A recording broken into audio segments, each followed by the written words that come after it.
Hey! Welcome, everyone. Happy Friday. Happy Friday. We're Jamie and Trevor from the Beer Banter podcast. Hey, it's us. Do you recognize us? So this is episode 5. Woo! We're going to talk about beer styles and why they're sometimes important, but also why sometimes they're not important. At the end of the episode, we're going to try an American IPA. Yep. And maybe some other beers. Maybe some other stuff. So sit back and enjoy a pint with us. Cheers. Cheers. Give me beer, give me fire, give me that much I desire.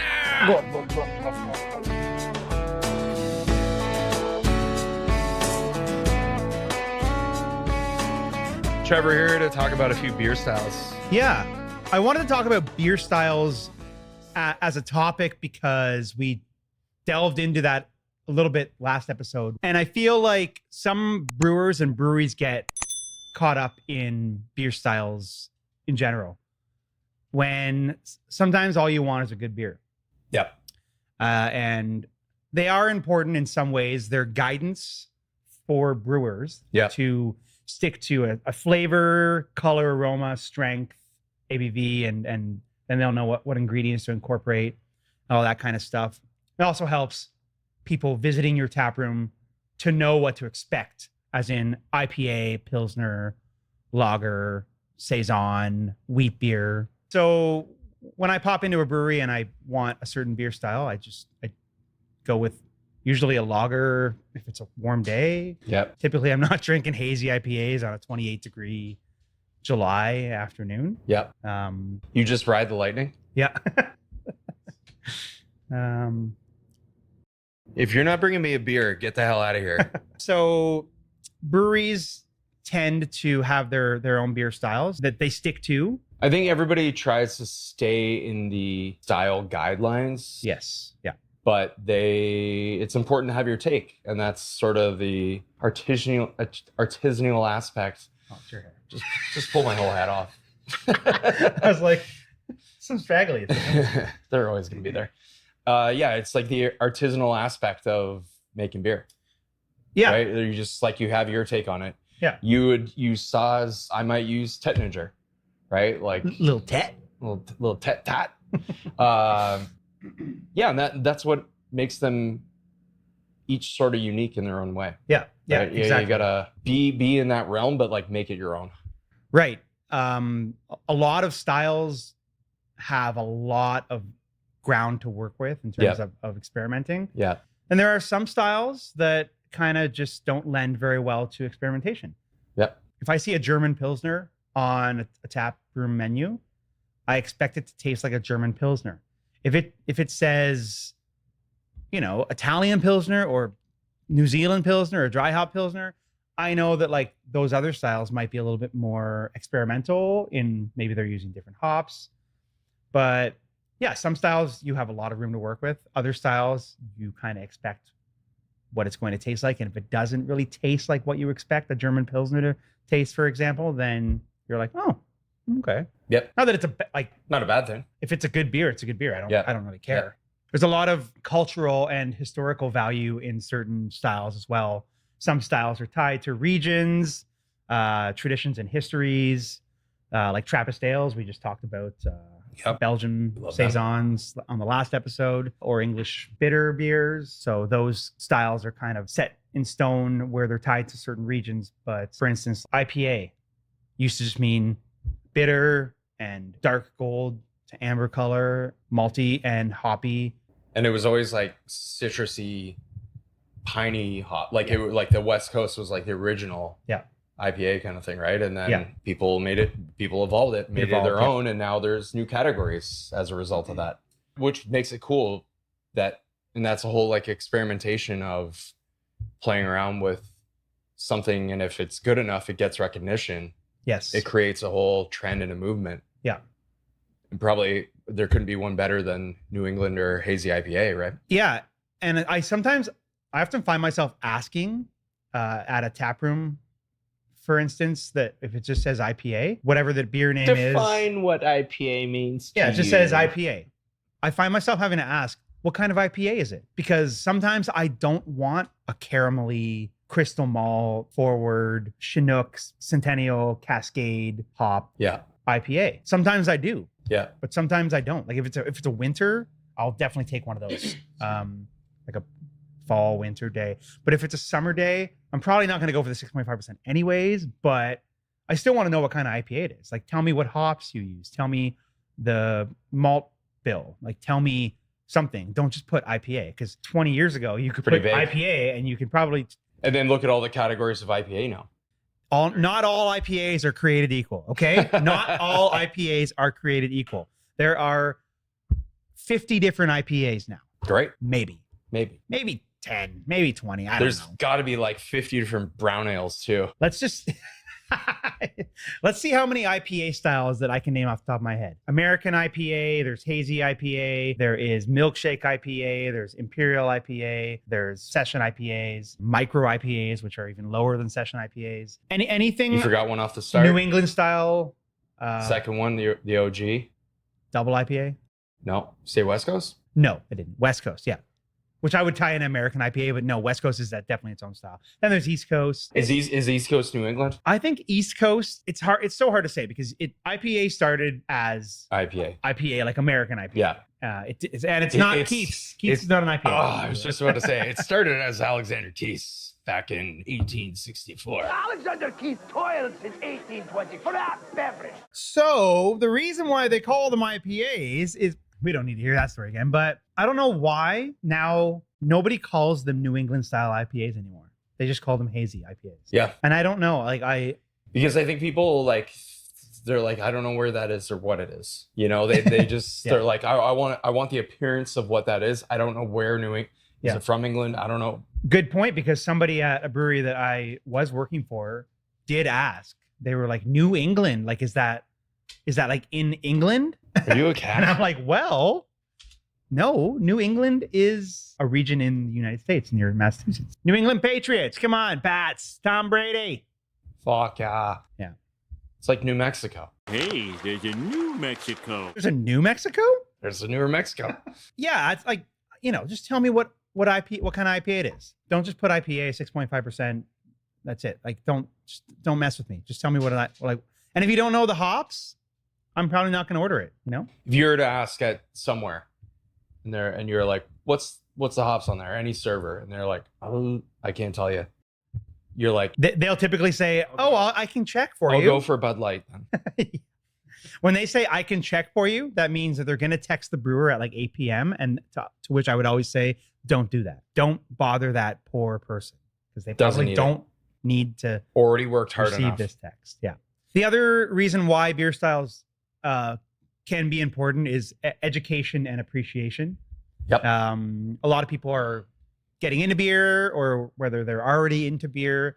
Understanding styles can deepen appreciation for certain styles, and then it helps you recognize what makes a great Kolsch versus a good Kolsch. Mastering styles is one thing that, whether you're starting out home brewing or you're starting out as a brewer in the industry, I know a lot of people who have went to the Niagara program and then also the Olds College program in Alberta, and they're great programs, but you don't always get experience brewing multiple different styles because there's a lot of people in the classes and it's a lot of group projects and stuff like that. And I think that's what I enjoyed most about starting out home brewing. It was just like, let's figure out what that is. Yeah. And do it a few times, figure out what makes a good Kolsch. Yeah.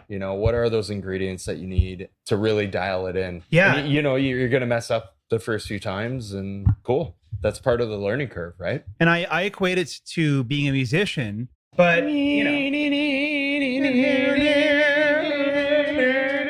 yeah, but I don't just want to play one instrument. I don't just want to play one style of music. But on the flip side of that, you should probably master or know at least one type of music. Yeah. Master. Yeah. Master. Where have those dreams that I've been after? Mastering one style it'll probably open your mind up to how to master other styles as well. Yeah, absolutely. And I think when you figure it out and then you get feedback from other people as well, and they're like, yeah, that's dialed in. Yeah. Then you can kind of make it your own. Exactly. Even though maybe you already have been that whole time, like you got an idea what the style is. Like, I know I need this for this malt, this hop, this yeast that creates that style. Then you can kind of play around a little bit more and make it your own. still falls in the category, and there's subcategories. Oh, I mean, just speaking on BJCP, there are at least 5 subcategories for IPA. Yeah. There's American IPA, double IPA, Lager. Imperial IPA, New England style IPA. Yeah. Stouts. Session IPA. Stouts, lagers, a lot of lagers, tons of lagers. They all go on forever now. And I feel Yeah. like before it was probably like very cut and dry. Like you had lager, English ale. You know, like they were all like, we're this specific category. If you're not in that, you're out. And now there's a like blend of all these things. And that's the artistic part of it, is it's gotten where people are sort of blending styles and creating new things. Yes. And it's created these subcategories, which makes it fun.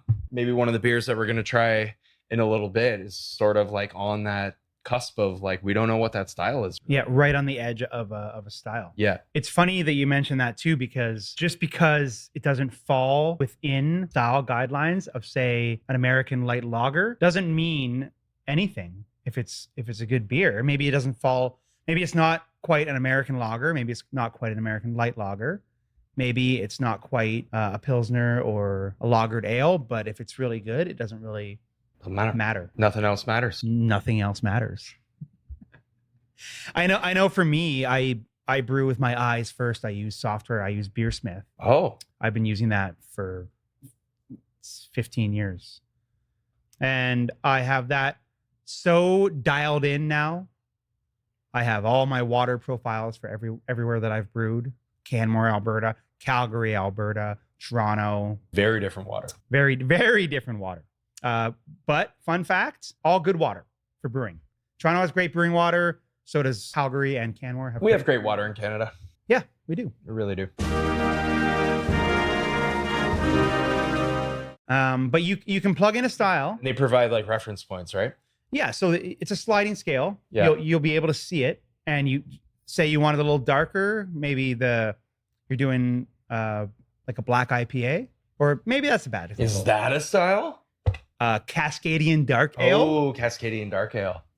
Say you're doing an American IPA and you've loaded in your recipe. The Dark Knight. The Dark Knight. Also known as Batman. Cascadian Dark Ale. Yeah. Also known as Black IPA. Yeah, if it's like an American IPA and it's not dark enough, you can see the color of the beer in the top right corner. And then on the bottom half of the screen, you can see all the guidelines of what starting gravity will be, and then what the SRM color will be, what the IBUs will be, and then what the ABV will likely be depending on fermentation. Yeah. And it has all these little checks of like, is it too much? Is it too little? And you can kind of visually build your beer on that software. You can just, it's not quite high enough in IBU. Let's add a few more bittering hops in the 2 more grams or ounces of bittering hops. I think I use Brewer's Friend. It's good too. They're very similar. They're like great platforms. Yeah. And they're pretty affordable subscriptions that you can control all your recipes. They have all the data in there. Yeah. It works really well. I still use Brewer's Friend as well, even though I also use Beersmith. Yeah. And like the first couple homebrews that I didn't even know about that. Just like me either. Fuck around and find out. And it was like a very dark ale. And you figure it out pretty quick what happens. And boil time, mash time, like everything really matters to what the outcome is going to be, which obviously, but you adapt, and all that sort of online software pretty much has everything. So you're not really introducing anything new to it. You can really like manage it effectively. And once you realize how much work home brewing is, it's a lot of planning and preparation beforehand. You're a mise en place, as a chef would do. You have to have all your shit laid out. Then once you're going through the brew day, you're always checking, making sure everything's good. Like, is my mash temperature good? Whatever, all that, anything like that. And then it's just a lot of work setting up and then cleaning up. Then it's a lot of waiting, about a week for primary fermentation, and then maybe another week for secondary if you're trying to get the beer off of hops or whatever and into a clean, empty fermenter or something like that. And then you're chilling it down 2, 3, 4 days. Then you're packaging it. If you're bottling it, you're waiting a week for it to carbonate and then chilling it. Bottle conditioning. If you're kegging it, you're sanitizing your keg and making sure all that's good. And then if it doesn't taste good, you wasted physical hours of your day and then waiting weeks to taste a beer that's not great. that's why I see so many people, and I've seen and met so many people that have gotten out of homebrewing because maybe it's too much work and they haven't delved into the reason why their beers might not, or maybe their beers were great. I'm not saying they all sucked, but I mean, just look at It's really hard. look at Long Slice. Yeah. It's closed now. Yeah. And I'm sorry, the beer wasn't good. We should go grab a new beer, and because I'm empty. So we're gonna go grab a beer to sample, and then we'll come back at you after this short commercial break.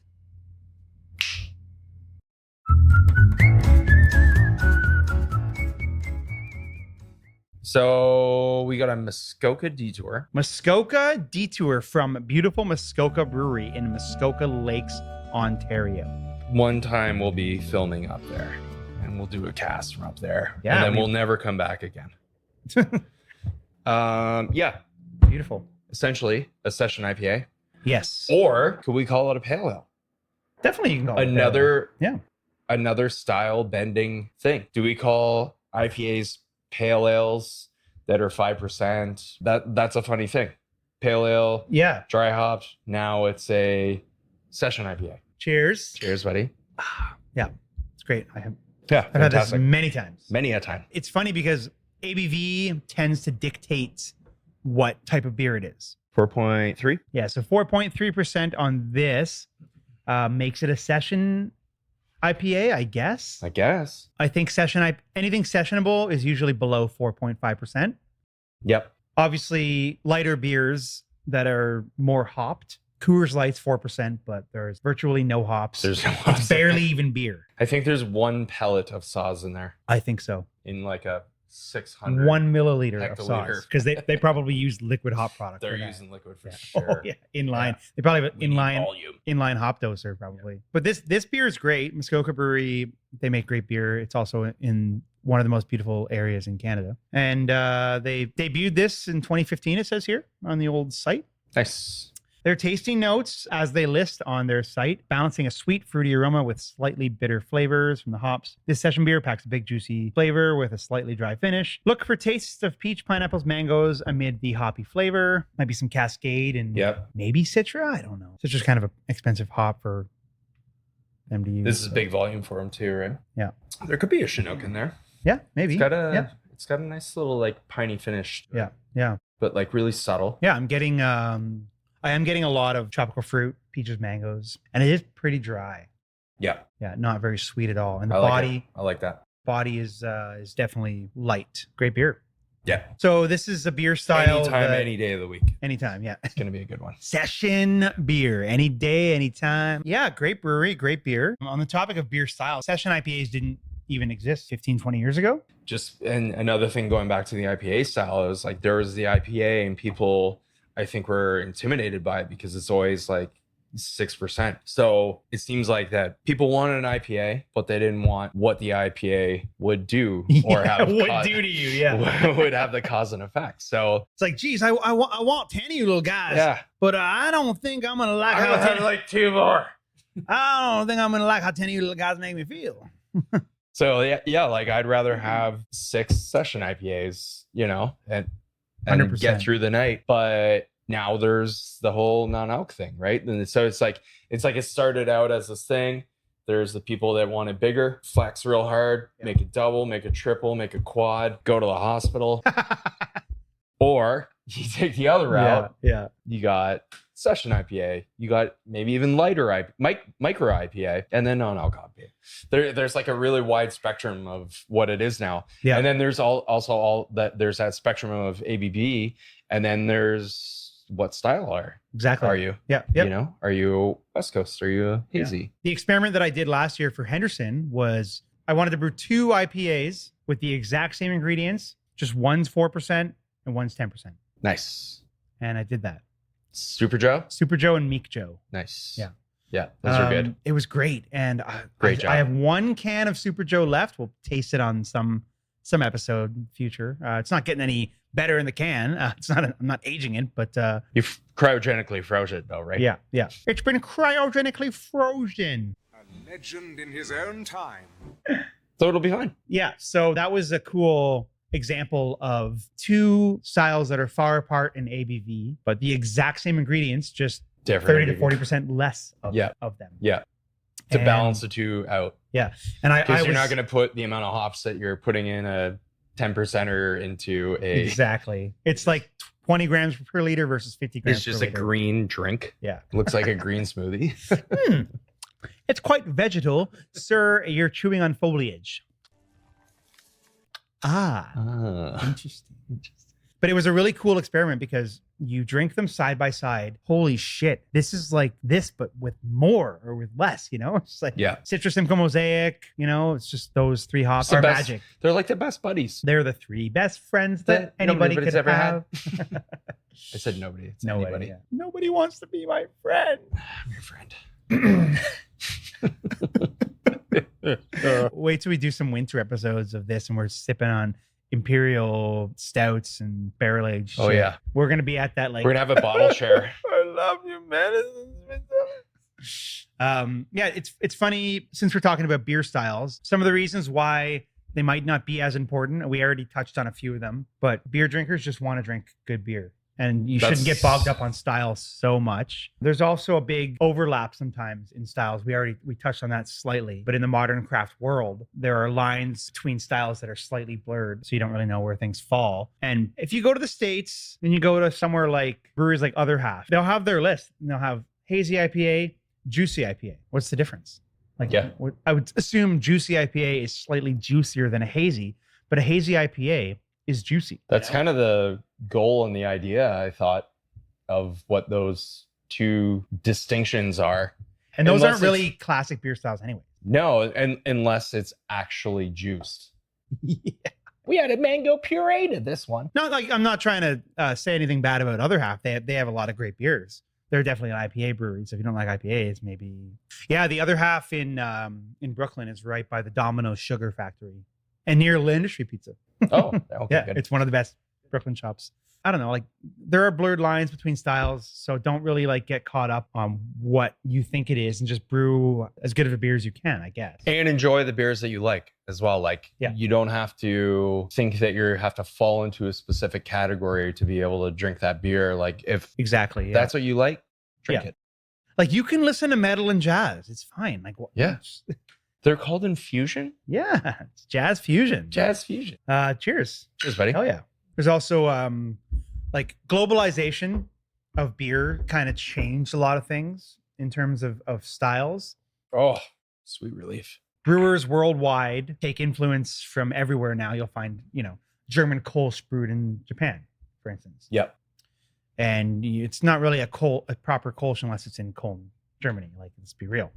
West Coast IPAs are brewed in Scandinavia, for instance, everywhere in between. There's hybrids everywhere in between. Well, and that's the thing that we're talking about, that crossover is like there are the traditional regions where things are brewed. Cologne for Kolsch, German Pilsner, there's a certain region for everything.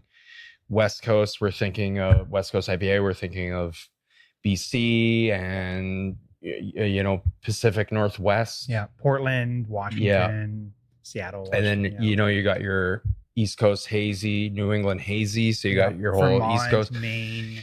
So there's the like regions that they come from that sort of defines what they are, but now we have the crossover of let's interpret and make it what we think we want it to, or the creativity of creating your own style of what that sort of came from. Yeah, exactly. And a lot of styles didn't exist 10, 15 years ago. Like Italian Pilsner is a relatively new style. Hey, forget about it. Sorry. But getting to use focaccia yeast. use a pizza dough starter. If you're focused on nailing a beer style, that's great. But don't always think that you need to follow style guidelines as strict, because that's how new beer styles are born. Yeah. It's creativity. Yeah. That's just it. And and there you go. Like that defined a new style. Music. Just being creative, and that's it. That's what it's all about. Right? Music is similar. You're not going to invent a new chord that has never been played. But it's how you implement it into other things. Exactly. Yeah. You can use that chord in your own song that's never been written and recorded quite like that and make it your own. And that's probably why I play music and I brew beer. Yeah. Those two big reasons of creativity. And it's great to... You know why? Because nothing else matters. Because nothing else matters. There's going to be so many Metallica clips spliced in here. Yeah, that's what makes it so fun. It's a creative process. Yeah. Just like cooking. Cooking is fun. You get a recipe, you look at what it is, you grab what you grab, and then you make it how you make it. And you can watch Giada do it, enjoy yourself for many other reasons. Or you can cook along with her and, make your own thing. Cacio e pepe. Since we're on the topic of Italian business, cacio e pepe. That's what makes it fun. Cooking is just, you have the idea and you get what you need and you try and make it that thing. And you're probably never gonna brew the exact same beer as Heady Topper from The Alchemist. Yeah. But you can brew your own version of that and it could be just as good. Yeah. I don't have fresh peas, so I'm going to use frozen peas. Yeah. There we go. Exactly. Cook the exact same meal as, Gordon Ramsay or whatever, but you can take the same ingredients and make it good. Make it your own. Yeah. And at the end of the day, if it sucks, at least you had a good meal. Yeah. Or a meal. And then quit and figure out something else. Quit and figure out something else to do. Yeah. And we're back. We're back. So this is the portion where we're going to taste another beer. This one is a special one. We actually didn't realize that we were able to even get it, but we talked about it on episode 3, and I'm going to slowly reveal it. By the way, I want to shout out Yeti. They make great products, and if you want to be a sponsor. Cozy? Cozy. It's cozy. It is cozy. Yeah. The beer just gets colder. It gets colder. It gets colder towards the bottom. It does. I swear to God, it's science. The best thing. It's an Sure from Land Grant again in beautiful Columbus, Ohio. Wow. Yeah, we were joking about the marketing and the way that they, there was a photo of their beer with like garlic and tomatoes, and I just thought it was hilarious. Turns out they also make really good beer. They're bending beer styles and putting garlic and tomatoes in their Italian IPA? You have one too. Oh, shit. Oh, from the ground up. It's like a carrot. It grew. Wait, it also says the beers with the Brewers podcast. Wow, they have a podcast. Interesting. Maybe we'll get together sometime. This is really cool. I'm excited to try this. Me too. Thanks, buddy. Yeah. That's cool. Oh, shit. All right. Sure.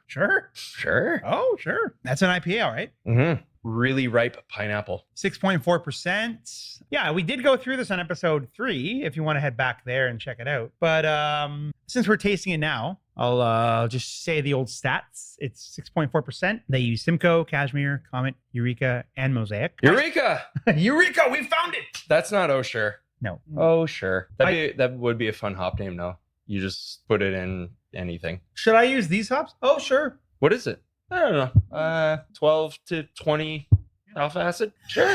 What about the beta acids? Yeah. What about the oils? Sure. What's it high on? Linaloils? oils? Yeah, linaloils. Oils. Oh, yeah, great. Get them in there. Get them in there. Sure. Get a bag in there. Pilsner, wheat malt, and Vienna. I can definitely taste the Vienna, and that contributes to the golden color. Crushability is 5. Yeah. What is that a range of? Is it 1 to 5? We discussed that we tried to discuss that on the last episode that we talked about this beer, and we didn't really know. I'm assuming it's out of 10, but they don't say. So it's sure. Because typically you would go 5/ out of whatever it's out of. I'm not sure why they chose to omit that. Do they have a character count that they're trying to reduce their character count? I think it's the character of the beer that it's just sure. That's a delicious beer. Yep, really nice. It's 6.4%. It's not as bitter. It's definitely I wouldn't say a hazy, but it's definitely a lighter finish. The hops definitely stick around. Yeah. I don't know how most breweries do it, but when I'm writing tasting notes for a beer that I've brewed, the first hops that I list are the bittering hops. And then from the first to the last hop would be either a dry hop or a late addition. Okay. So I don't know if they're doing that, but if they bittered with Simcoe, I would assume they wouldn't bitter with Simcoe. You can, for sure. You can bitter. You can bitter with anything, really. I would think Comet or Cashmere. Yeah. Yeah.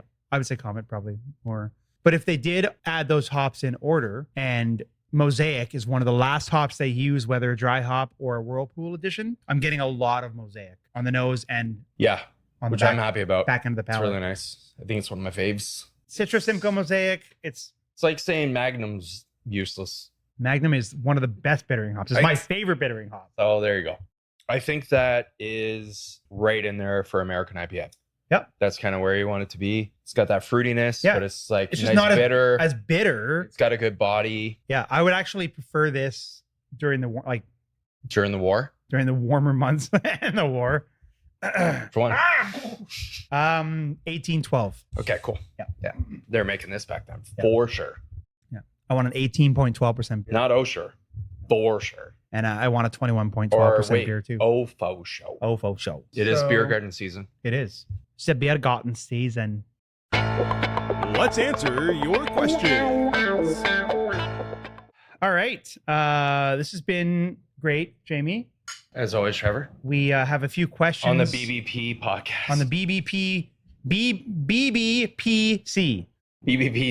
BBPC.c. Create whatever acronym you want out of that. So I asked questions on the old Instagram. I said, send me your beer questions. And we got a couple responses. One from Christopher again. He asked a really interesting question. Got to say. What beer style or trend is something that you can't stand? Do you want to go first or should I? If you're dialed in, ready to go, you should fire. I am dialed in. I am not a big fan of the milkshake IPAs. I know that it might not be a trend currently, but it was a trend at one point, and almost every single IPA had lactose in it. And I was just like, please, for the love of God, settle down on the lactose. Yeah. Like it's way too sweet.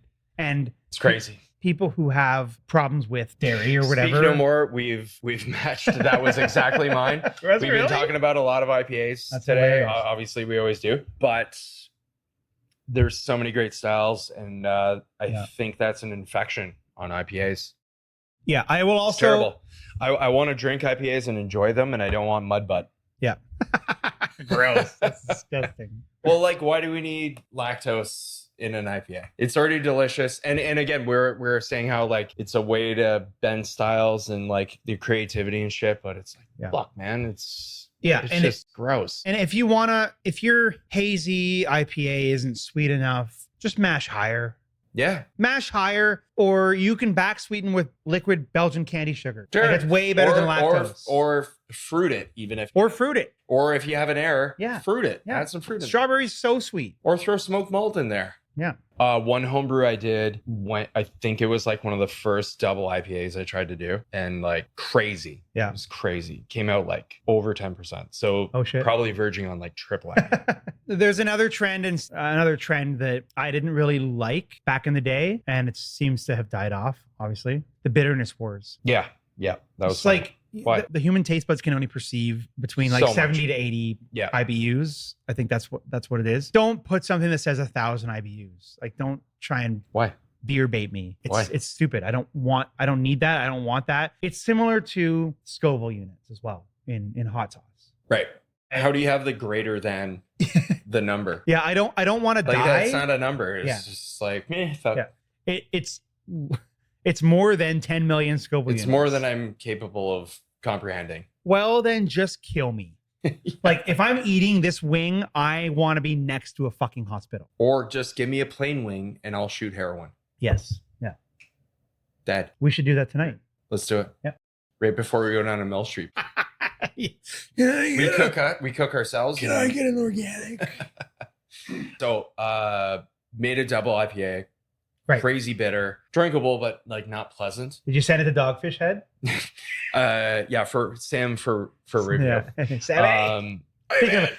Give me your feedback. Speaking of Italians, this cost me so much money to ship. I boiled a bunch of blueberries. I got some like old fresh blueberries and just cooked those up and then dumped that in.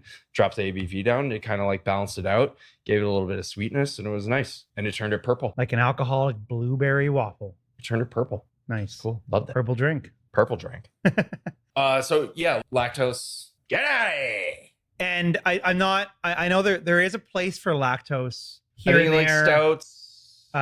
Yeah, but like it's something that some breweries and brewers use to mask the fact that they can't make a good IPA. Yeah, especially like in the hazy category too. Exactly. Right? Yeah. Yeah. And people badmouth hazies a lot, like brewers. And, I get it. I do drink them from time to time. I know that Pilsners and lagers are a lot more technically sound, and the recipes and the process is a lot more technically sound. But there's a lot of technical brewing know-how to actually brew a proper hazy IPA that it shouldn't be as bad now, because it's not just about dumping a bunch of flaked wheat, flaked oats, and a bunch of juicy hops in there. It's not about that. Yeah, no. You got to dial in your grams per liter. You got to make sure that it's not.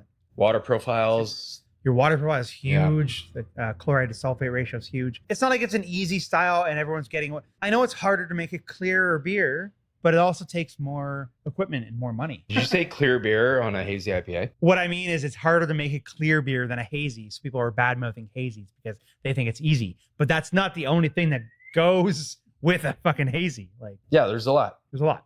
Yeah. And that's like every style. What we've been talking about is like all the styles, they have a uniqueness and like a water profile that you have to dial in and make it fit for that style. Right. If you want to badmouth hazies, go brew the best one that I've ever tasted or you've ever tasted. Grab a bag of milk, throw some bread in it, oat milk, and then boil the shit out of it, and then throw some hops, and then strain it out with your food strainer, and then you'll have a milkshake IPA. Well, I know what I'm doing tonight. It's literally that easy. So that's thanks, Chris. Thanks, Chris, for the question. That's a great question. And if you have, or anybody else out there has a trend or something that they can't stand in the brewing industry, let us know in the comments. We'll talk about it on the next one. Yeah, get at us in the comments about that. And then we have a second question here. Duke's Refresher Riverside asks, what style of beer have you never brewed but would like to brew? I'm going to just lay it out here. Like, I've brewed probably 50 styles, home brewing and commercial brewing. So it's a tough question, but I've never brewed a Grodziskie. I'd love to brew a Grodziskie.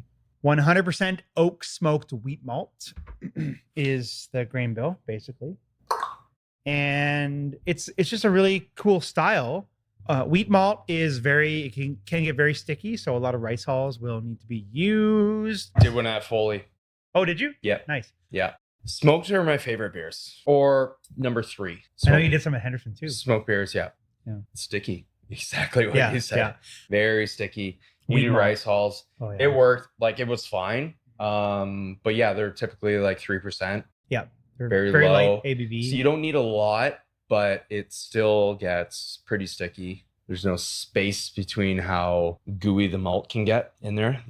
You have nothing else. You have nothing else in there. So you need that base layer of hulls in there to give it a good stir, make sure it mixes well, and you get that good base. That's a large scale would be really cool. Yeah. A style that I've never, ever brewed before in my life, and I would want to brew, like a proper barrel-aged sour. Yeah, same. Barrel-aged funk, Brettanomyces, or similar. Real funky. You know you're getting infection. Like a wild sour. wild, like open fermentation. Proper barrel-aged sour. Throw some flowers on top. Lay the flowers at the grave. Yeah. I'm fermenting it in a wooden casket, actually. Yeah. Casket beer. Yeah, I think that's heard of casks. Well, it's the caskets. Only one that's like at the end of the spectrum, that because if you're brewing that and you're doing that in your brewery, that's all you're going to be now. Cascade in Portland. That's all they do. Best barrel-aged sour program. Funny about Cascade, you go into the brewery, the back where the taps are in the back wall of the tap room, they're made to look like barrels. Yeah, it looks like they're pouring from barrels. That's all they are. They're not really, but they look like it. Yeah. Yeah. That's all they do. Just barrel pour. And something that Christy came up with years ago that should be a thing that we want to try and implement is they have obviously ABV for alcohol percentage. They have IBUs for how bitter it is. There should be a pucker scale, 1 to 5. 1, low sourness, low titration, low sourness. 5, well, you have a defining factor of 1 to 5 though. It's not just 5. No, 1 to 5. Scale, 1, 2, 3, 4, and 5. So 1 being the least sour, like a light kettle sour or a Berliner Weiss, and then 5 being like it's so acidic it'll take the chrome off a bumper. Yeah, that's a good one. That's a really good one. Yeah. What about you? I would have to agree, because like everything you try and stay as clean as possible. Yeah. And like in that realm, there's nothing that you would push to do. And then sours, when we're like kettle souring, you're leaving it. It's stinky, it gets funky. Leaving it for 24 hours. Yeah. If you're in like a nice cave or like a brick cellar room with wood, you're already accepting that there's funk in there. So you know what it is. Yeah. You know what you're getting into. So yeah, that's a really good one too. Yeah, some of the beers that I had at Cascade years ago when I was in Portland were just so damn sour. So sour. Must have been a pH of like 3.2. Yeah. 3.1 maybe 3. Like 2.9 you're getting into like, whoa. Yeah. Like that's almost acid. Well, that's great. Good questions, guys. Thank you. Great questions. Thanks to Christopher and Duke's Refresher Riverside. Yep. We should go and say what's up to the Duke's friends. Yeah, we will. We're gonna stop in next time. Right around the corner. Cheers, guys. Yeah, that's great. Great questions. Thanks, everyone. We're always gonna ask you to send questions in, and we'll always shout you out. So if you want to shout out, we need feedback. Please get at us. It's like we're talking to you, kind of. We're talking directly to you.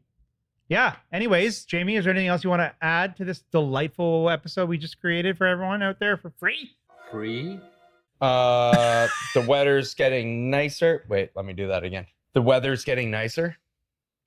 And Sure is. Get out there. Go to your local breweries. Go to your them. local breweries, please. Everyone, go to your local breweries. I don't know Go where for you a live. walk. If you live in the core, I'm sorry, but there's not a lot of great local breweries. You can find them. You know where you're doing. You got Google Maps. Yeah. Find them. Go support them. Drink their beer. Yeah. Support the community. What's your favorite brewery off the top of your head right now? Go. Every side. Nice. I Every live Side. there. Yeah. Drinkeveryside.com. Great. Please, go support your local breweries. A lot of them do delivery now these days. So just pop on their site. A lot of them have free delivery over $50 or whatever. Get yourself a bicycle. Don't go to the corner. Get your ass out there. Don't go to the gas station or the convenience store. Fuck the gas stations. You don't get any gas today, you fucking punk. Just buy it from the brewery. Unless it's 12 o'clock at night and you're desperate. Yeah. Then you can go to the gas station. But don't buy Coors Light. Please don't do that.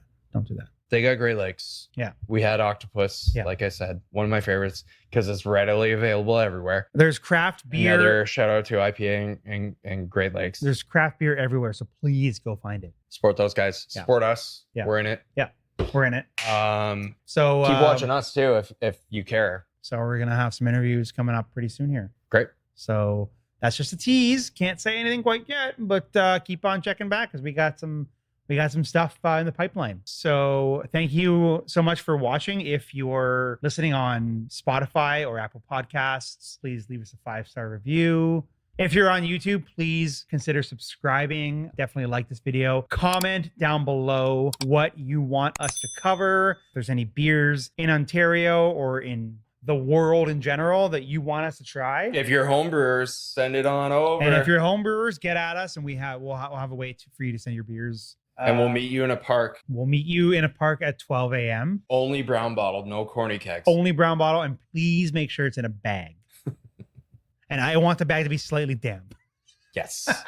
Because it better be fucking cold. Yeah, exactly. That's the thing. Yeah. I want the condensation to no warm sours from your homebrew kit. No. I want a cold Colt 45. Yeah. So yeah, and then beerbanterpodcast.com. Get at us on our official website. All right, we were in the middle of our wrap up and realized we didn't have a beer, so we just filled up a beer from the keg. Cheers, buddy. Cheers. As always, life's too short. Drink great beer. Drink great beer. Cheers, y'all. Until next time.